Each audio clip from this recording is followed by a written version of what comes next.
Modicare morning. আজি মই Modicare essential treaty oil or এটা ডেমো দেখুৱাবলৈ ওলাইছো আহকচোন আমি ডেমোটো চাই লওঁ এইটো চাওক এইটো আমাৰ বজাৰ ব্ৰেণ্ডৰ অইল হয় বজাৰৰ পৰা কিনি আনা অইল মই এই বেলুনটোত এই অইলটো দি দিছো একটো চাওক দি থৈ দিলো আৰু আন এটা বেলুনত মই চাওক আন এটা বেলুনত মই আমাৰ Modicare ট্ৰিটি অইলটো দি দিছো একটু দেখিছেনে ট্ৰিটি অইলটো দিয়াৰ লগে লগে এই ভিতৰত সোমাই গল আৰু বেলুনটো ফাটি গল আকৌ বজাৰ ব্ৰেণ্ডৰ এইটোত মই তেতিয়াৰ পৰাই দি থৈছিলো অইলটো কিন্তু এতিয়াও একো হোৱাই নাই কাৰণ এইটো ভিতৰত সোমাই যোৱা নাই ইয়াত মই একটু ট্ৰিটি অইল দি দিছো এটা চাব দেখিলেনে আৰু এই আমাৰ ট্ৰিটি অইলটো ই তৎক্ষণাত আমাৰ স্কিনৰ লগত মিলি যায় এতিয়া মই ক'বলৈ লৈছো ট্ৰিটি অইলৰ বিষয়ে essential instant treaty oil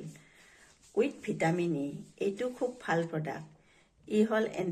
antiviral এন্টিব্যাকটেৰিয়েল antifungal ইয়াৰ ইউজ আমি Modicare থকা সকলোৱে জানো ই পিম্পল হলে বা উফি হলে চুলি হৰিলে খৰ খুজুতি বা মহে কামৰা পোক পৰুৱাই কামৰা সকলোতে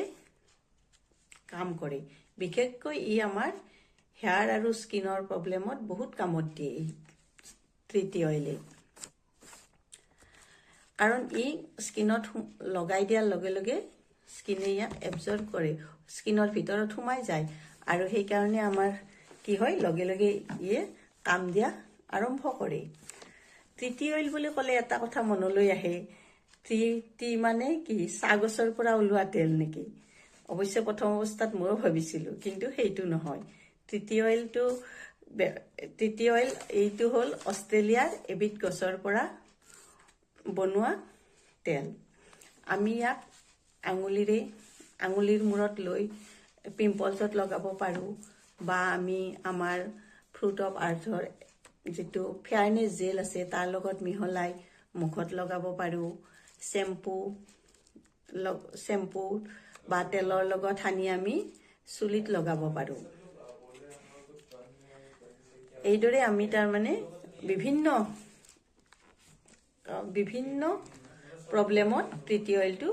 ব্যৱহাৰ কৰিব পাৰো ধন্যবাদ